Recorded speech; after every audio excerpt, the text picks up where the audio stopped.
Hello there, everybody. This is Alex from Hardcore Guides, bringing my guide for Evil West on Evil difficulty. Today we're doing Chapter 2, entitled The Raid. This one's going to be slightly harder than the last chapter. There's going to be a boss fight at the very end. And honestly, I do actually kind of like the beginning part of this chapter. I like the Wild West aspect of, well, Evil West, which, funny enough, I don't really feel like we see too much. I mean, the game does a pretty good job at, like, balancing both the strange with the Wild West aspect, to be fair. I don't know what I'm talking about. I mean, I think it's just because, like, everything's so... It's either bright as hell or dark as hell, and I'm never able to see the environment very well. So this is the first new group of enemy. These are going to be the human type. I believe that they're supposed to be human. Or bandits, whatever you want to call them. I don't know. Because the reason why I say that I think they're human is because they mentioned something about, like, churning, but I'm not sure if they've already done that or not. And this is where the aim support function comes in handy. By the way, again, it's been a while since I've played Evil West. Forgive me for being an absolute failure at the timing or just anything in general, but the whole point of this is to show what I can do and show what I was able to do to beat, Evil difficulty. Because to be fair, just kind of a spoiler alert, the game is not extremely hard. It has very few points that I would say are rather difficult, but for the most part, most of the game, even like up to like the final boss, it's usually pretty manageable. So, I know. Again, spoiler alert there, but yeah. And look at the fun stuff that this game does to me. Just random texture pop-ins and just putting freaking chest in front of another chest. That's a good location. Don't get me wrong, this game is still absolutely amazing. Also, watch out for people, hanging around and stuff, because you can get some money from them. And money is definitely worth getting, but I'm not going to be able to get all the upgrades because I'm just going to run out of the ability. I don't even know if you even could buy all the upgrades in a singular run. I think you might have to do New Game Plus for that. I don't know.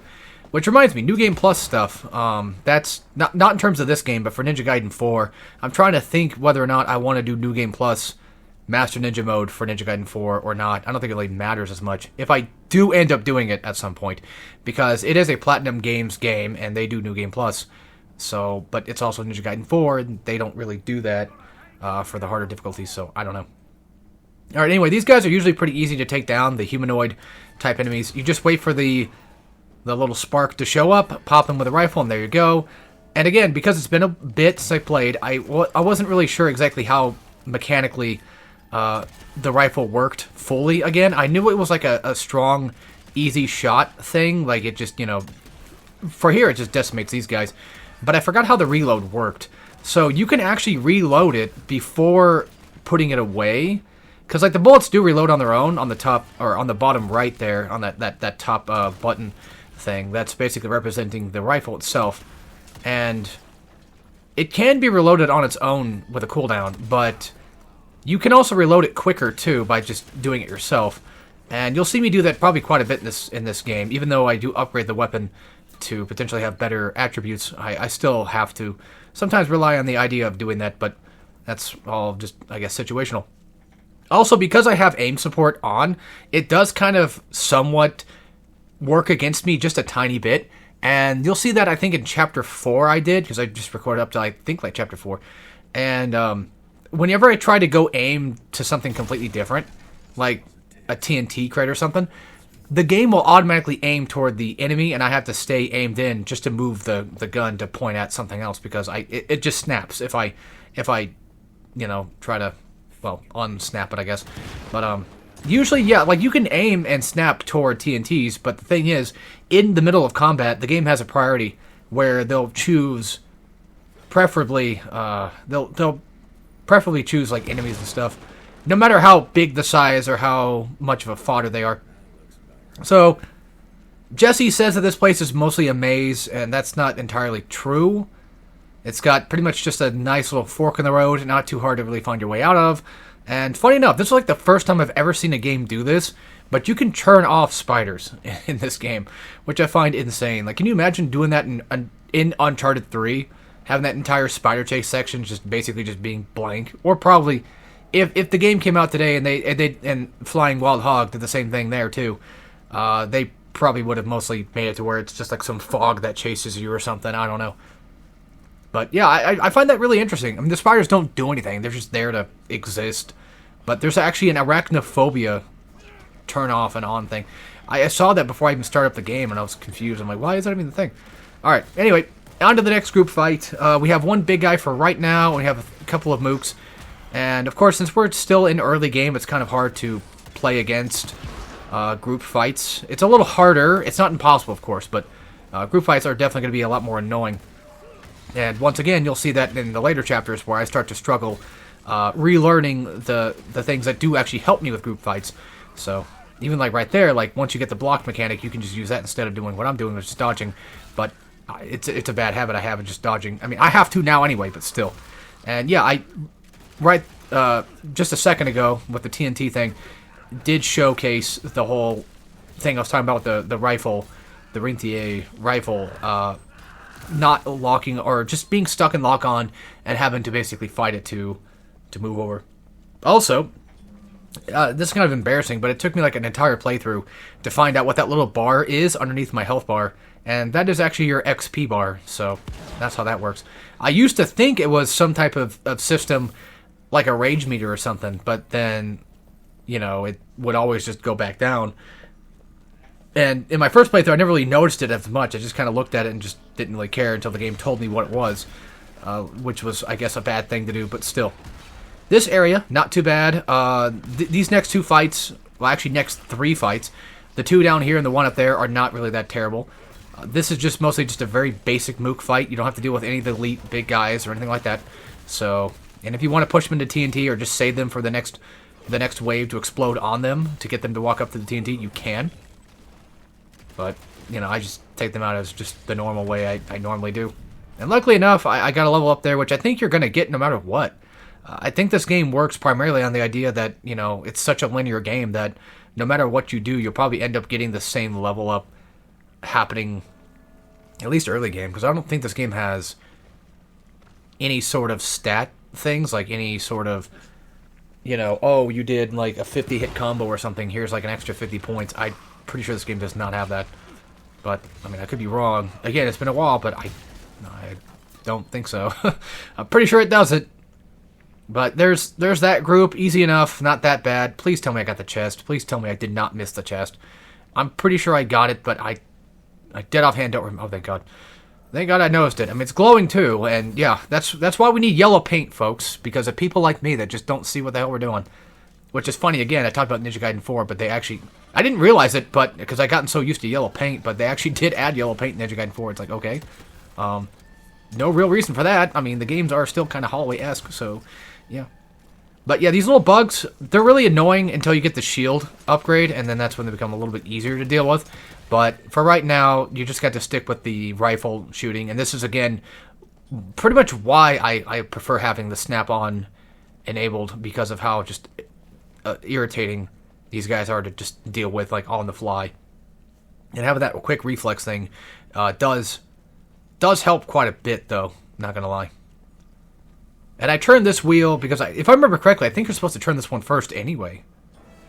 I don't remember. And that right there was just me punching because I thought R1 was to grapple because, once again, the game I was just talking about a second ago has R1 as the grapple mechanic, I think. So I've been playing that a lot and, you know, trying to get through that, see if I can do a guide at some point. But it might be a bit before I start that. I was going to start it before this. I was going to push Evil West back, and then I just said, you know what? No, I've pushed back enough games. Let's get this one going. Let's get Batman right after, and just get that over. At least, Evil West and Batman have to be, at the very least, done, because Batman's been pushed back so many times that at this point it's like, just do it. Get over with. And, you know, like, I pushed it for Evil West, so at least we're doing Evil West now. Now, this group fight, once again, we have a cliff, and we just got to fight a little bit of bugs. When bugs do appear, they typically, for me, at the very least, usually take priority number 1. Especially when you get to, I think it was Chapter 3, when you get the shield upgrade. I keep calling it an upgrade, it's not really an upgrade. Well, technically, yes, but when you get the shield ability, I typically try to get rid of the bugs as fast as I possibly can, because they do drop health when you do a grapple, but that's for a different chapter, so there's that. Now, this robe is kind of a little irritating, But it does have these, and this is kind of a good place to teach you that, hey, by the way, the big guys can be also killed with these things too. And as you see, we do get a full insta-kill from knocking one of the big guys into these spike things. I don't know what they're called, but these insta-kill tools. And that's extremely useful. But yeah, you see how annoying these bugs are. And here's me just basically panic rolling. Trying not to get hit as much as I possibly can. Because I got two big elite men chasing me down. And I'm trying to get them to, at the very least, get close to one of these spike things. So I can kill them that way. Just trying to lead the horde. It's kind of hard to do that, though, sometimes, too, in this game. I feel. No doubt. But I'm pretty sure I eventually get this guy to... Yeah, I get him killed.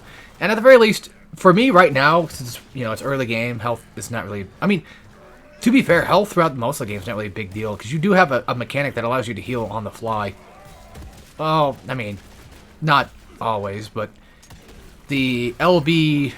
Or, no, the circle... Or B... mechanic, the healing mechanic thing is quite nice to have. And it saves me most of the time. And plus, enemies can drop health too, so we'll be mostly fine. This game's really good at just giving you things that you need, but it's also really good at making some parts kind of relatively difficult to handle. So I'll give them credit on that. There are times where the game does actually get kind of difficult, but it doesn't seem like it happens too much, because a lot of the difficulty gets kind of destroyed by the fact that healing is such a big thing. Now, granted, if I want to make the game even harder, I could just turn off the snap mode. I could also put on true death, so that way I have a permanent, death run, that kind of thing. And that would definitely suck. I'm not a big fan of permadeath runs, personally, for me. I mean, they're fun to try, but I've never really been, like, the biggest fan, especially, like, with Doom. I've never been able to beat Nightmare Mode on any of the Dooms, to be fair, so, yeah, that's going to require a lot of time to get used to, and Ultra Nightmare is going to be a pain, too. Alright, so this guy, he's got some really strange, really quick attacks that, for some reason, I don't think you can really truly iframe through. That move right there, I believe you're supposed to be able to, it should be an unblockable, so you should be able to kick him out of it, but he always does it at such a far distance that I just don't bother. I just dodge it. So my recommendation is just dodge it every time. When he's doing a taunt, just punch him down. Get at least close to a full combo that you can. When he does that spiral thing up, he's going to activate this, shoot him 3 times. You get a nice health drop, easy enough. When he jumps back, he's most likely going to do that move, and you can just hit him with a rifle. First boss is not that bad, but he will spawn enemies. He'll spawn mooks, so that's something to really kind of be careful of. And when mooks do spawn, just fight them off first. Don't worry about him too much. And keep your... I know saying keep your distance is kind of lame, but it's... feels like it's kind of the thing with this when you're fighting him, is once you kind of get his pattern down, even though I do kind of have his pattern down, there are moves that do kind of catch me off guard, like that bat wing attack thing that he does. That one's so fast, and it just feels like the iframes just don't work on it, so that's why I'm saying, like, sometimes you kind of have to be a little bit more patient with him, just punch him a few times, wait for him to do something, and then just kind of react to whatever he's doing instead. And luckily, again, this room gives you pretty much just tons of health. And whenever you shoot this down, you get health back anyway. So it's actually really nice to have that. And then go for the kick whenever you can. That one I could have dodged, but I was just being silly. I don't know why I was doing that. But again, health is really not a big issue, because if he's just going to do his thing and have a weak spot show up, I could just take that, take my advantage on that and just get what I need. But yeah, this is not a good example of, like, what most of the game is going to be like. Because, there will be times where things are going to get a lot more crazy and different monsters are going to be doing different things, of course. But still pretty good idea of what we're going to be going through as well at the same time. But anyway, that's it for this. See you guys next chapter, and as always, take care, everybody. Look at that smirk.